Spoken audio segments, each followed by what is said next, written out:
Assalamualaikum warahmatullahi wabarakatuh, sahabat-sahabat arsitek dan pemerhati tentang seni arsitektur.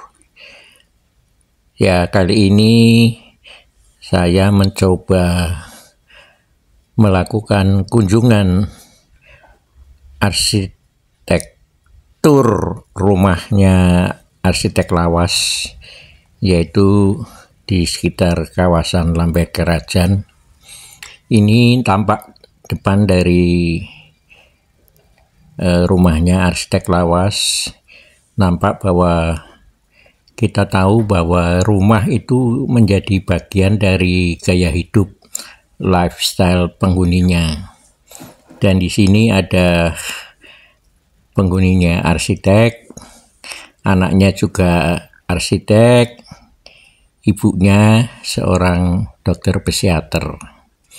Jadi memang di dalam penataan ruang maupun komponen-komponen elemen interior maupun eksterior mencoba mengkombinasikan dengan gaya-gaya arsitektur yang lebih praktis, dan penataan karena lahannya kan terbatas sehingga dicoba menata ruang sisa di depan itu ditata dengan tanaman-tanaman berbunga yang pertumbuhannya cepat, memiliki keindahan di dalam bunganya ya. Jadi ini tanaman dikenal sebagai melati Belanda yang memberi warna, termasuk ada soka dan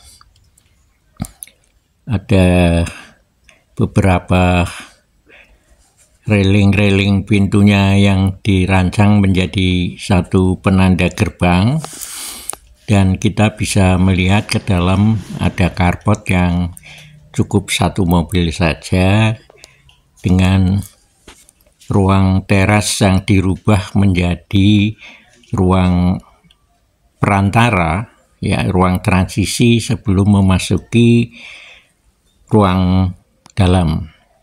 Jadi ada beberapa koleksi foto-foto bangunan lama yang dipajang di depan carportnya tersebut ya.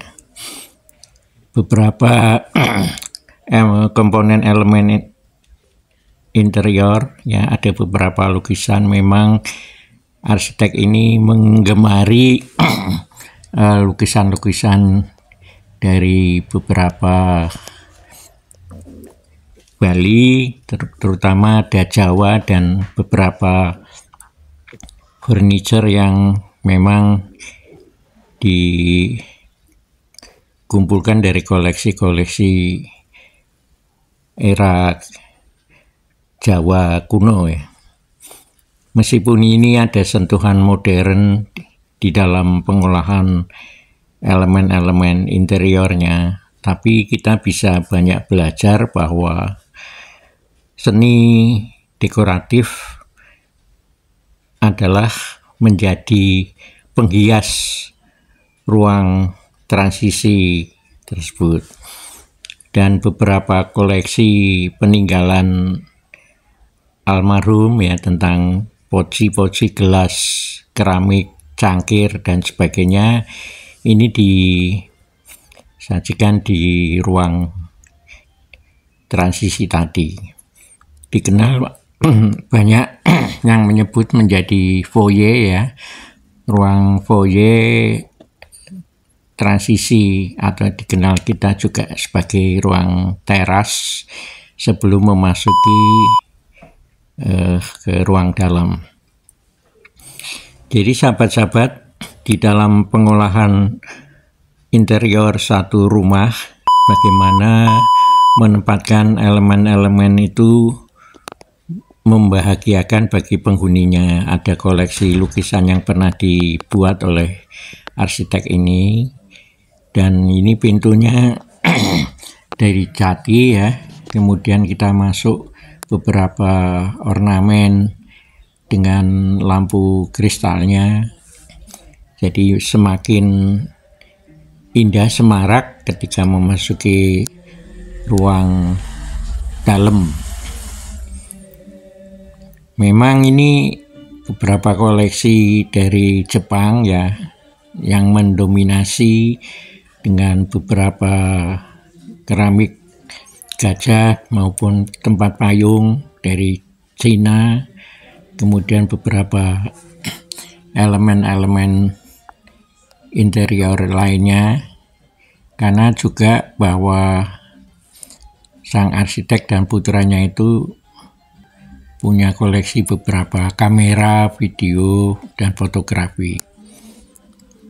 Jadi pengolahan lampu kristal ini, lampu apa ya? Kristal ya, memberi suasana temaram ya, sehingga kesejukan di dalam ruang dengan warna-warna hijau, kemudian beberapa figura foto keluarga saat putra-putrinya atau ibunya diwisuda dokter spesialis, maupun ada yang arsitek, ada yang dari hubungan internasional. Jadi ini beberapa figura foto saat pengantin ya, dan beberapa koleksi tentang video player zaman kuno, ada mesin ketik. Ini menjadi bagian untuk memperkuat interior di dalam ruang keluarga ini. Sahabat-sahabat, pengolahan di dalam interior rumah ini menjadi penting untuk menampilkan karakter dari suasana intim keluarganya ya, dari putra-putrinya saat jadi pengantin. Kemudian ada foto-foto tentang koleksi cucu-cucunya ya, ada toys dan beberapa elemen-elemen lain.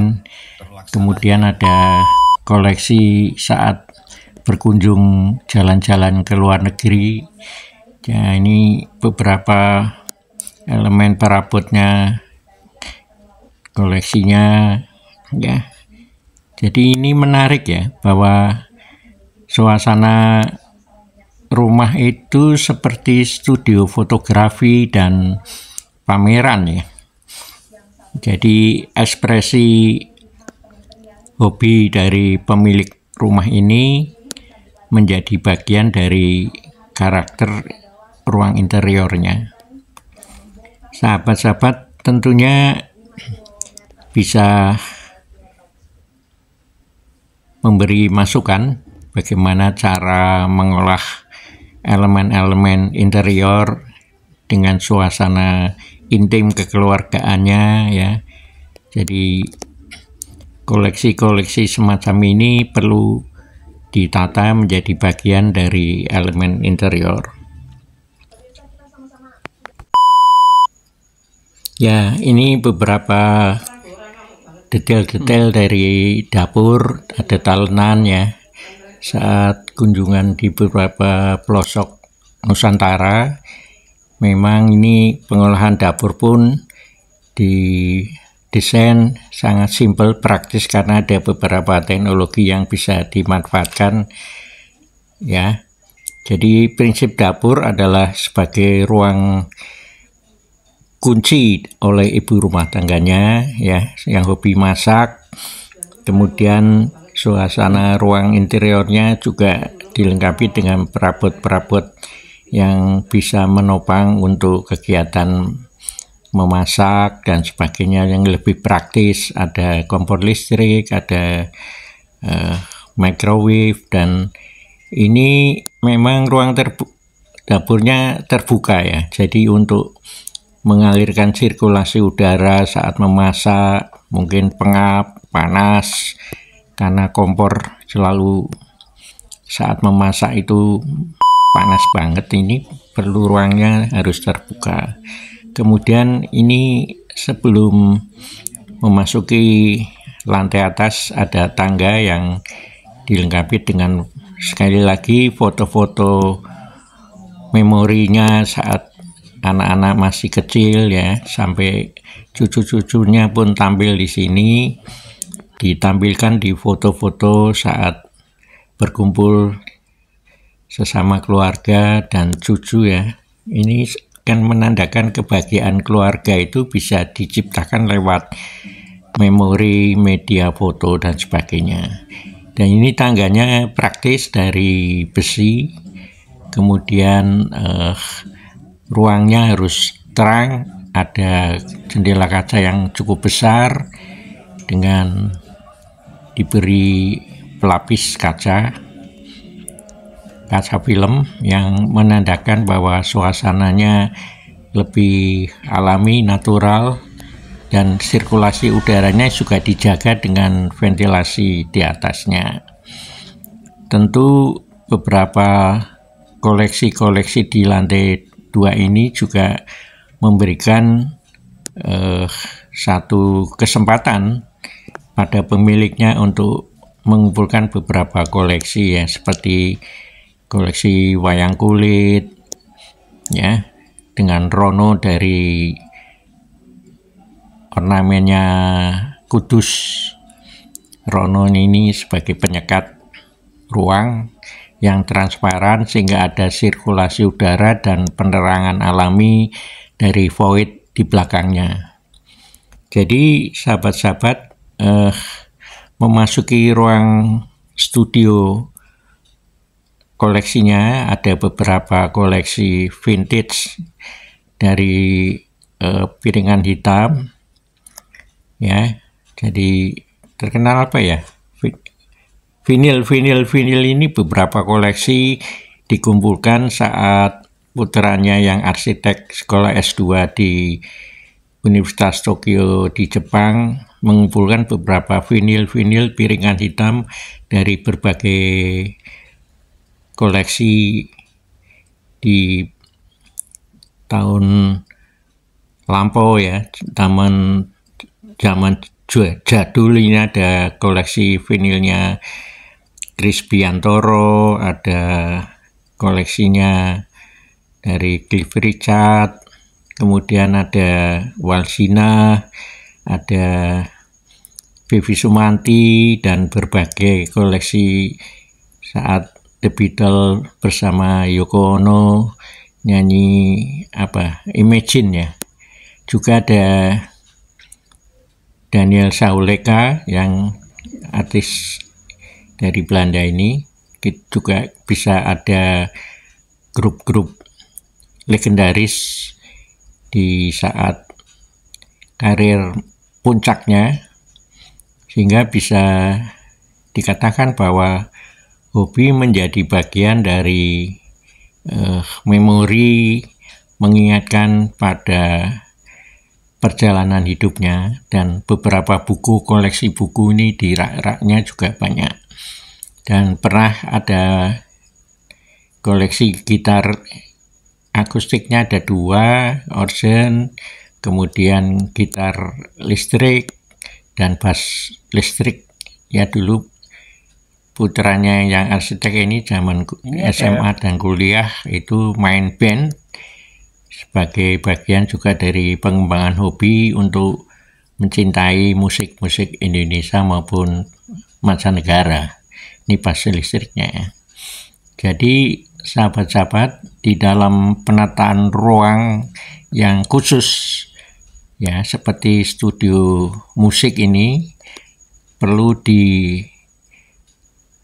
dirancang dengan suasana yang cozy, dan koleksi-koleksi saat kuliah menjadi bagian juga dari mengkoleksi dari buku-buku arsitektur, kota, landscape, bahkan di kedokteran pun banyak ini.